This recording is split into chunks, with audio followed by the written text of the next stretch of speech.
So hi everyone, this is our latest chat about adoption, and today I'm going to be talking to Miriam. Hello Miriam. Hello Kate. Hello. So you're a children and families social worker, and I have to tell you Miriam that and from experience the idea of the social worker looms like really large in the minds of a potential adopter, because we see you as being this all-powerful being that's going to decide whether we're good enough to be parents. And I think the idea of good enough is something that gay people maybe have, has a kind of a bit of resonance with gay people anyway. So for my part, I felt initially quite defensive and quite guarded and quite nervous about the whole thing as well. In the end, the relationship with the social worker wasn't like that at all, and I'd completely got the wrong end of the stick. So I just wondered if you could, I suppose, just talk us through the kind of process that a potential adopter might have to go through. Yeah. So once an individual or couple have decided that they would like to adopt, and they have a choice between approaching a local authority, agency, or a voluntary agency. And regardless of which route you choose, that agency will be the kind of sort of supporting organisation to assist that individual or couple through the process. Yeah. But the kind of, as you've said, the person making the decision about whether or not they're going to be approved for adoption will be a local authority social worker who assesses.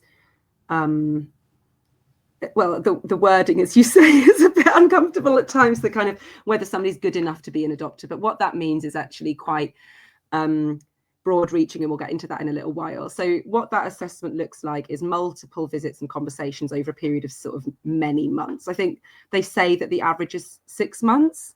And just from personal experience, I know people who have done the adoption process and it has taken longer. I think you have to go into it with an understanding that depending on what comes up through that assessment, it could take longer. It's not a quick chat. It's a really, really in-depth, thorough sort of exploration of someone's motivations for adoption and what they think they can offer as adoptive parents. Once that assessment has been done, hopefully the applicant will be approved as an adopter, and then there's a matching process. And what that means is that the assessing social worker will work together with the local authority to identify, and also other local authorities and agencies who have children waiting to be adopted, to identify a child whose kind of needs, and I'm going to say needs rather than profile, but I think we'll probably touch on the idea of a child profile when we elaborate, kind of discussed in relation to what that child needs as parents. And I think that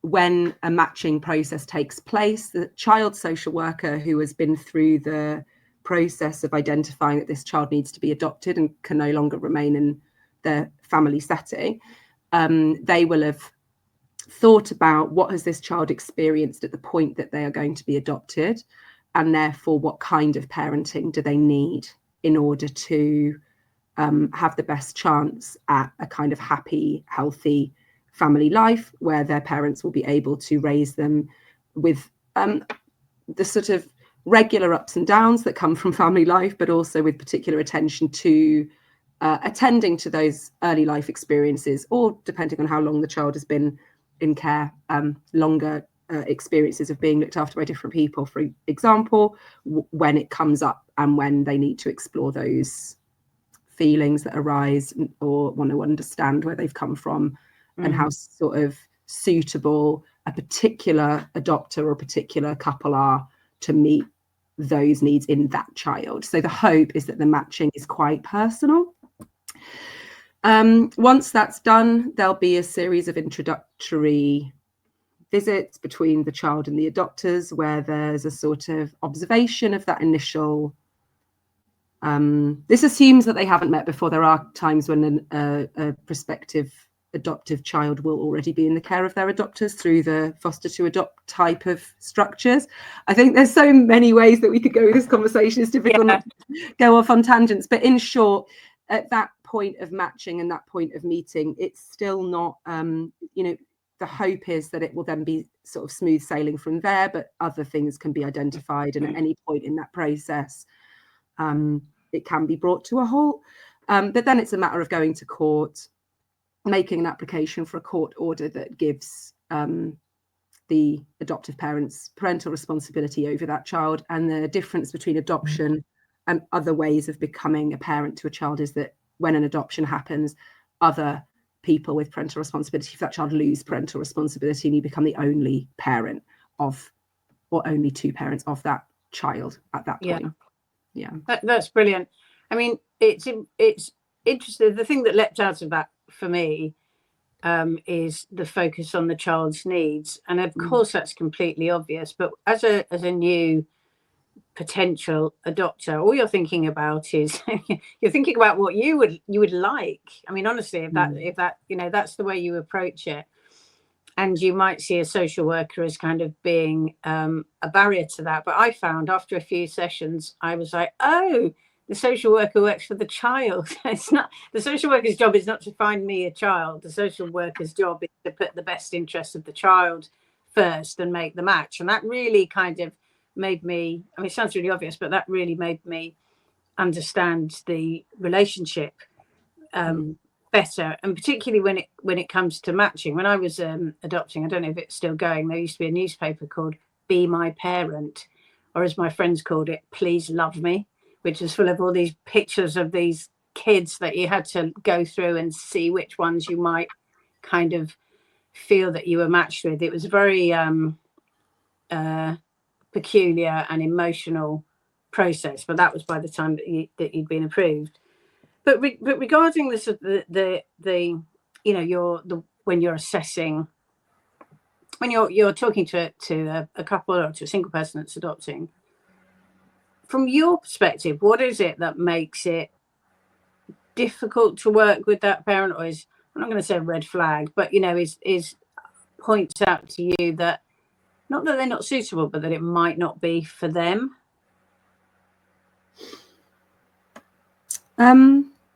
It's easier to start with sort of things that I would want to see, because I think that sometimes things that worry you when assessing parents, and I should say that I've mostly assessed parents and relatives rather than prospective adopters, but the sort of structure of those kind of assessments is quite similar across different services with more specialist focuses. Things that I would want to see is a kind of very realistic relationship to the issues. I think any sugarcoating or any sort of fantasy that this is going to be a straightforward or easy thing to do, taking on the care of a child or caring for a child where they've experienced adversity prior to that caring relationship being established. Any sort of rhetoric that this is an ideal situation, or that an individual could be the ideal parent for that child that they don't know yet, would immediately ring alarm bells. I want to see something very realistic and sort of in touch with the realities of what that child has been through or could have been through, what it's like to potentially not know the difference between the child presenting their organic personality, their organic learning, and the child presenting behaviours that might be rooted in trauma, because you'll never know. And I think that gap of not knowing what you're seeing in a child is one that is quite unique to the adoption experience and can be a vacuum that you can fill with quite a lot, both as a child and as a adoptive parent. So I would want to see a sort of awareness of that potential, that it is different from knowing a child from birth and being able to see how they respond to situations as a character, so to speak. The character that you adopt might already have been through things that have shaped that more or less, and you don't know. So I'd be interested in understanding what a prospective adopter's understanding of that is, in terms of how trauma can manifest at different ages and stages of development, how it can manifest again differently in adolescence, and then being able to be really reflective about their own strengths and weaknesses, or strengths and, I guess, kind of more difficult traits as a person that could butt up against that in a parental relationship. Because being able to predict what gets your goat, for one of more sophisticated, but what, you know, really gets under your skin, what agitates you, and how to know what your limit is and how to sort of work with that limit in a way that's really just not that easy for people. And when you're having a conversation, when you say to somebody, so like, you know, tell me about a time that you've snapped, tell me about a time that you haven't been able to keep your cool, or when you've had to ask for help, it's very difficult to sit in that conversation and say, oh yeah, there was this time with so and so that I did such and such, without feeling like it's going to reflect really badly on you. But what I would want to know is that somebody can see that they're flawed, that they will need help. Who can they get help from? How will they know when something isn't working in their parental relationship with the child that they're going to hopefully raise? And what would they do about that? And so a lot of it's about really having an in-depth understanding about what the parent has experienced throughout their entire life, which is why it can feel very intrusive. But kind of, how did you get here? And what about those experiences and you as a character and your own personal development will make you sensitive, adaptable, and also know when to ask for help. So going back to the original question, it would be, if anybody was shut down about that, going, well, no, I would never lose my temper. I would never tear my hair out. I would never, of course I'm going to be a good parent. Those are the things that would sort of make me a bit cautious.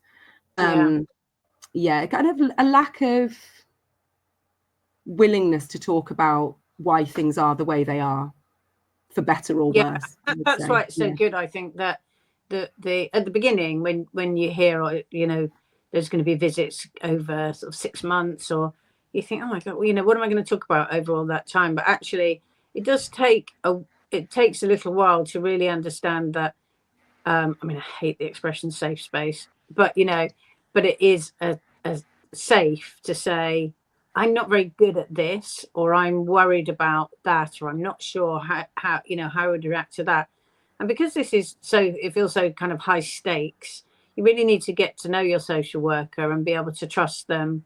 And over time you do, and you realize, well, that, you know, they really, social workers really want this to work. They're not there to try and catch you out or trip you up. What they want is to also decide whether it's right for you. I found that there was no sort of sugarcoating of what it was going to be like, and constant reminders of, you know, it's not for everyone. And particularly because, and again, this was something I hadn't thought about, or I'd only thought about in the abstract, but I got a chance to really think about, was that the adoption experience is very different to me being adopted, where I was you know, surrendered by an unmarried mother. It's very different now, when most children who are available to be adopted have been removed in, and sometimes in, you know, really, really, I mean, nearly always really difficult circumstances that will play out with that child over their life in ways that you can't predict. And I suppose you have to have some kind of resilience about that as well. And the whole process is a bit of a test of your resilience and your, because it's quite a long haul. Although I quite liked it. It felt like a bit of free therapy. I could just talk about myself for an hour every Friday afternoon. It was great. So well, yeah, I'm glad you had that experience. Fantastic. All about me. But and you know, talking about, going back to the kind of the needs of the child, and how how a potential adopter, it's really hard to imagine how you might meet those needs if you're not very experienced with children, as I wasn't. So how can you assess whether, apart from what people tell you, whether you think people are going to be able to meet the needs of a child, and are you sometimes wrong? What happens? Do you mean wrong in the sense that people are approved and then it doesn't work, or wrong in the sense that people are rejected who might have thrived as adopters, or just kind of both, really? That's both interesting. Yeah. So yeah, I mean, I suppose we stray into kind of quite broad territory here, in the sense that you sort of talked about resilience and endurance and sort of what it means to support a child from infancy to adulthood, or childhood to adulthood. And I think that part of understanding whether somebody would be able to do that is also, I think, perhaps best understood in a context of whether they would see that that's what parenting is sort of anyway. And then if you introduce adoption into the mix, there are just a lot of additional variables that you have to adapt to, that you may not have to adapt to as a sort of birth parent, or rather, to put it another way, the relationship to choice or element of choice, or how you've embarked on that process with your child is a different relationship that you also, it's almost like there's a meta relationship. You have your relationship with the child, and then you've got a relationship to how you became a parent, and that's true of everybody. And I think, again, it's sort of going back to what I said earlier, is like somebody's ability to see that, let's call it 18 years of childhood or 15 years of childhood in the case of a sort of children tend to be adopted not in infancy, as you said, but that's the kind of most pressurized bit. But actually, you also have to be able to think of yourself as being a parent to that adult child, that you're going to have a child who grows up into an adult who thinks of you as their parents. And it's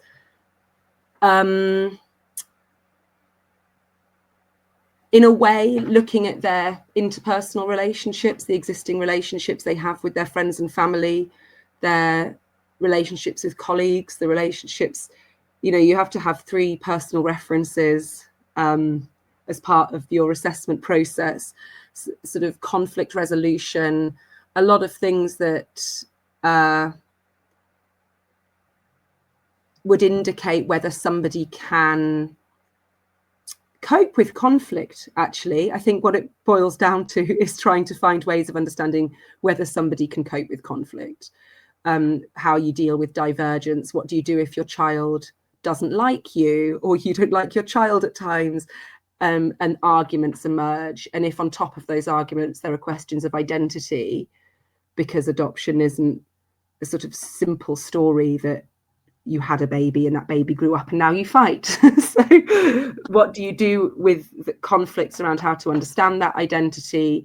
And if that child needs to invariably go off and find their own identity, how do you deal with the dynamics of separation, the dynamics of rejection, the dynamics of conflict that come up in later childhood, when in an adoptive setup, it might have taken that child a really long time to accept you as a parent, for them to then enter adolescence and reject you as a parent, because that's what children have to do to become adults. And sort of trying to unpick, what does conflict mean for the prospective adopter? That's what I would be looking at in terms of, if someone who doesn't have experience of children, then I would want to know all about their experience of conflict. Yeah. Right. What about, I adopted more than 20 years ago, so this didn't come up at all, but this is something that I've heard people talk about. If, for example, people are nervous about having gender critical views, so if you're a same-sex couple and you're gender critical within social work, which is maybe a bit more around sort of affirmation of children's identity, and we know that children, looked after children have a higher propensity to have issues around gender. I bet a lot of people would think they've got to cover up those ideas and those thoughts. I just wondered what your thoughts were on that. I mean, obviously, you should never cover up anything from the social worker, but you can imagine people think, oh, it might limit my matches. There might be other local authorities that it might be a black mark on my record if I tell them I'm gender critical. What do you think? So I think I'm going to talk about this in a way, because for me, the territory that this sits in really is about sort of core beliefs of the adoptive parent. So that core belief might be one that sex is immutable, that gender identity is a experience that they can recognize as an emotional experience, but don't recognize as a material experience, and that's kind of central to their outlook. And then you could say the same thing about a lot of beliefs. And I think that what I would like to see in my colleagues who are assessing adopters is being able to understand it in that light and be able to discuss it in the context of, well, again, it kind of goes back to the conflict of what do you do if your child disagrees with you?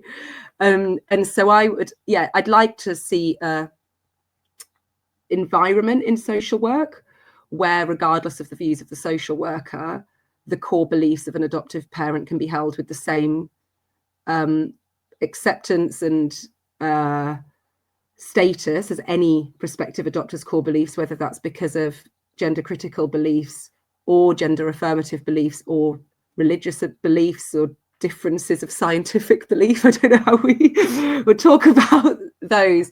But I suppose really the fact that we're in an environment where some people would feel unable to be honest about those views is a shame. And from my point of view, and I agree with you that the thing we should be aiming for is that adopters can talk about their value bases and that it's received neutrally by the social worker. And the discussion then goes back to, and what about conflict? What happens if your child develops an identity that rejects your core beliefs deliberately or inadvertently, because they have developed a set of core beliefs or a need to pursue something that you don't believe in. And I'll give an example from my own family. A relative of mine left home at 16 to become a religious convert and live in a temple, which did go against the core beliefs of the family. And that's not an adoptive child, it's a different dynamic. But I think that all of these potentials about how big is the disagreement and what do you want at the end of it, and it kind of, without wanting to give the game away, I think what I would want at the end of it for an adoptive parent is to prioritize having a relationship with that child, whether it's a matter of gender, whether it's a matter of religion, whether it's a matter of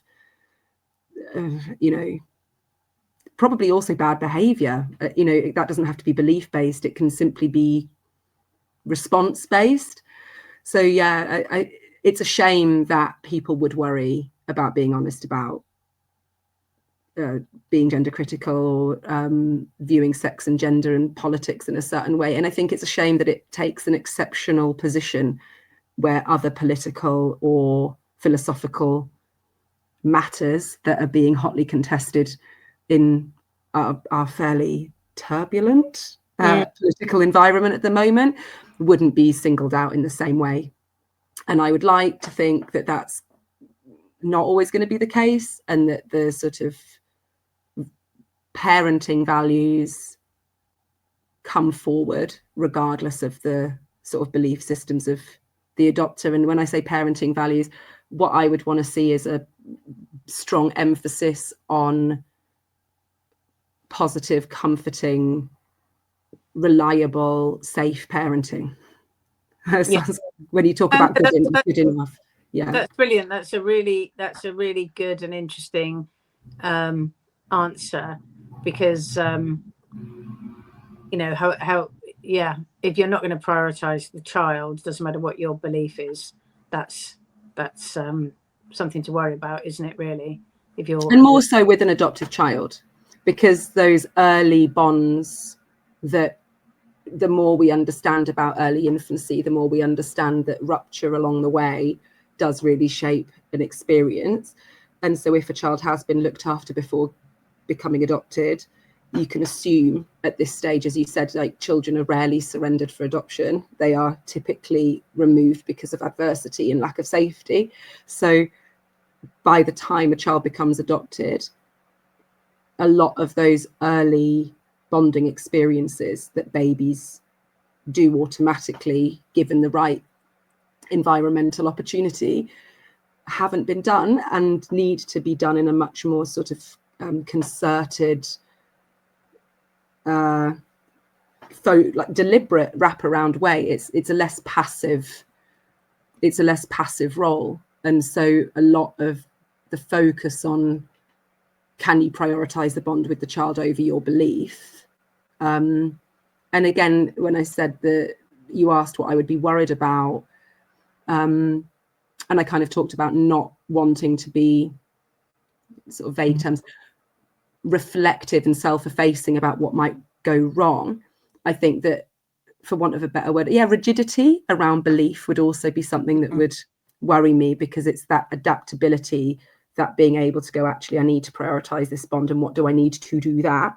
Doesn't mean dispensing with your belief, but it possibly means recognizing that that belief being the topic of conversation maybe isn't the priority, that the priority is reinforcing that bond, or reinforcing that reliability, reinforcing that no matter how old that child gets, that they can come back to you as their home, as their base, as their security, which you've had to assert in a way that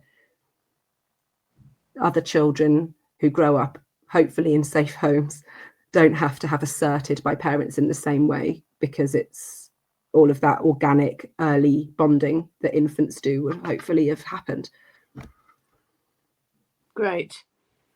So can I ask you, so we're our audience will be lesbians, gay men and bisexuals.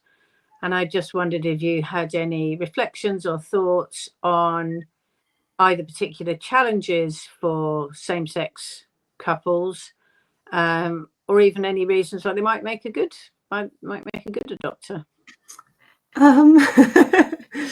So challenges, I think it's really difficult to see same-sex adoption without thinking about the whole history of the relationship between gay and lesbian people, and I suppose bisexual people in same-sex relationships, and the history of the state acting upon them. And so for me, a challenge would be that actually having that kind of trusting relationship that you describe with a social worker must be quite difficult for prospective gay and lesbian adopters, because I can only speak for myself, really. So moving away from my social work hat and towards just, my personal hat, despite obviously having a relatively warmly disposed view of social care, being a kind of professional member of it,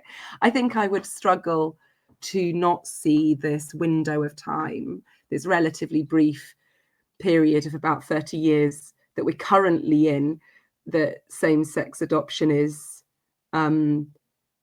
permissible, encouraged, normalized, even in some parts of the world commodified, and sort of an opportunity.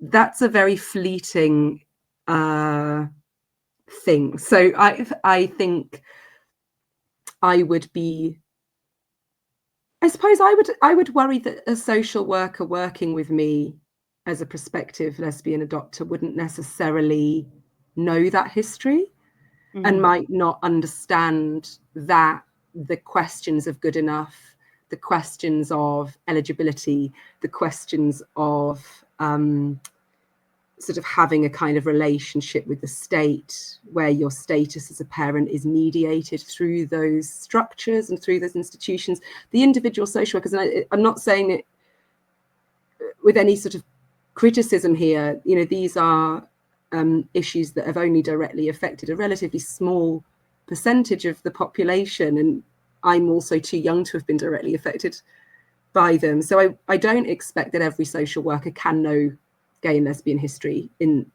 that kind of nuanced, it's not necessarily that nuanced, but it's kind of relatively thorough. We know about it because of who we are, not because we've expressed a particular interest in it. And so I wouldn't expect a social worker to know that, and they might not be considering the impact of having that state mediated discussion with prospective lesbian and gay adopters. And I would be worried about that going into it. I would be worried about that potential gap in knowledge, or I'd be worried about I think it's inevitable. I would worry that the dynamics of being in a lesbian relationship would be somehow influencing a social worker, which wouldn't necessarily be fair or reasonable. But I think that in the context of the history, it's kind of unavoidable. Yeah. I don't think it's reflected at the moment. I think at the moment the figures suggest that gay and lesbian people can adopt sort of fairly frequently and successfully, and that the most important thing, and I've seen this at work, is them wanting to understand the quality of the relationship. It goes back to the conflict thing, I suppose. Do you have a supportive, open relationship with your partner where you can be honest about problems that come up, be honest about the support you need, be honest about the things that are difficult in your own experience of parenting, which might have been checkered depending on your own background, I suppose, and also what the relationship with the wider family is like in terms of being a gay and lesbian adopter. Is that I'm bisexual, but I'm assuming we're talking about bisexuals in same-sex relationships here, because I guess if they're in a relationship where their sexuality isn't necessarily visible, that would be a different conversation to have with a social worker. I feel like I'm just rambling a bit. No, I think it's so interesting, and actually that relationship, particularly of lesbians with the state, is something which I hadn't even considered. I just kind of, you just carry this slight fear about the approval by the state and your fitness to be a parent, but I hadn't really thought about it in those terms. I think that's really interesting.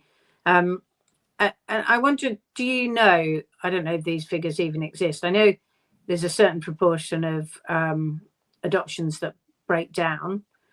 Do you know whether gay and lesbian couples, whether the breakdowns are similar, or, I mean, I'm not sure if that research has ever been done, but that would be interesting to know. I don't know, I think is the shortest answer. I don't know. I mean, we can talk a bit about adoption breakdown. I think it's quite interesting because it's, I think I recently did some training that illuminated this to me about what is it that leads to adoption breakdown. And the thing that really jumped out at me in this training, and I thought I'd love to know more about this. Maybe I'll do that research on lesbian and gay adoption breakdowns. Yeah, that'd be great. That'd be cool. But the thing that is most observed as a factor in adoption breakdown from people who have seen it over many years as their sort of main area of working is when the child is incredibly I'm going to say withdrawn or unresponsive to care. And I think that flies in the face of what a lot of people would assume about what an adoption breakdown looks like. I think especially because the word breakdown suggests something quite with lots of rubble and smoke, sort of visually we think of it as some sort of collapse, which then when we think about family breakdown in general, a lot of us would associate that with conflict, parental conflict, or conflict between parents and children. And so when I learned that in adoption breakdown, it's quite often the absence of conflict, the absence of feedback at all, and a child who is so kind of compliant because of their experiences of not being able to express disagreement in early infancy or express distress in early infancy for whatever reason, the barriers to a trusting relationship in which boundaries can be pushed, in which conflict can be resolved, in which repair can take place, is when those things don't happen and a child remains shut off from the care, that adoptive parents then don't feel that they're having a parental relationship with the child. And because actually overcoming conflict and being able to still be there, knowing that that person is not going to leave you, that person responds to you, is also a need that parents have. Parents also need to feel better after a conflict with their child. And if that doesn't happen, there comes a point where adoptive parents go, I just don't have a relationship with this child. I don't know how to relate. There is nothing that I recognize as a relationship, because relationships include friction, they include clashes, they include difficulty. Even if it's not high conflict difficulty, it's still negotiation and friction and resolution and sort of the intertwining of sort of collaborative and compatible needs and incompatible or volatile needs are all things that, without even thinking about it, we take for granted in relationships that we care about. And if that's not there, that then gets in the way. And then I think another thing, and again, this is more of something I've observed in my personal life than my professional life, sometimes parents separate. And that's not necessarily about adoption breakdown. That's about what happens to your relationship when you become parents, or what happens to your relationship anyway because time has passed. What happens to a relationship because your priorities change. And I think I would just say the same thing that I suppose I would to anybody, which is that, you know, if you find several years into parenting that your relationship hasn't adapted positively to parenting together, the best thing to do for the sake of the children is just to try and make it as unacrimonious as possible, which is an insurmountable task, I think, probably. Yeah. I don't have that experience for myself. I grew up with a lot of that experience, and I work with it a lot. I work with parental separation a lot, and acrimony is really tough for a household. And I think people in general really underestimate what does it feel like to be in a relationship where the only priority you have is enjoying each other or fostering your attachment to one another. And how does that feel when that priority is not a priority? It's probably not even the second priority, because your job is going to be, the children are going to be your first priority, your job is going to be your second priority, because without an income, you can't support your children. And suddenly you find that this relationship that you've cherished for the years that have led you into parenthood is fairly low on the list. And that can be a huge emotional recalibration for people in a way that is often, I mean, we see it all the time. I'm sure we've all got plenty of experience of that. Really hard, really being able to take stock of the fact that parenting together with somebody is a different relationship would also just be something I would want ideally anybody to think about. Nobody does. If you just have a baby. And I think that is a kind of quite unique standpoint that we have as same-sex attracted people, that so much thought goes into being parents, that I think you probably do have a bit more space to think about who you parent with and how and why, which is cool. Yeah, that's absolutely true, isn't it? You don't accidentally adopt a child. There's a lot that you have to think about, and as you say, as if you're in a same-sex relationship, it's not so easy just to follow a well-trodden path. You have to actively think about how you're going to deal with some situations where heterosexual couples might not ever be an issue that they have to consider. So it's quite a thoughtful process. And as I say, I found the whole process with the social worker thoughtful, useful. I found out, we both found out a lot about ourselves, and it certainly knocked any idea that it was going to be easy and we were going to be marvelous. Everything that they really knocked that idea out of us, like cruel to be kind. And it was a process that I think prepared us well. We were lucky; we had fantastic social workers, and just a shout out as well, though, to you lot, because I think social workers get a bad rap a lot of the time, but it's such a difficult job. It's so important, and you're making a fantastic difference. So thank you so much. On behalf of my profession, I suppose. No, it's like, listen, Miriam, thank you so much for talking to us. It's been really interesting and illuminating. It's just brilliant to hear it kind of from the other side. And I hope that people watching and seeing and listening to everything that you've said will feel the process has been a little bit demystified, and might think, if they were wavering and on the fence, well, maybe I'll find out about it. Maybe it is good for me, and maybe that's the route forward to make a family. So thank you very much. Thank you for having me.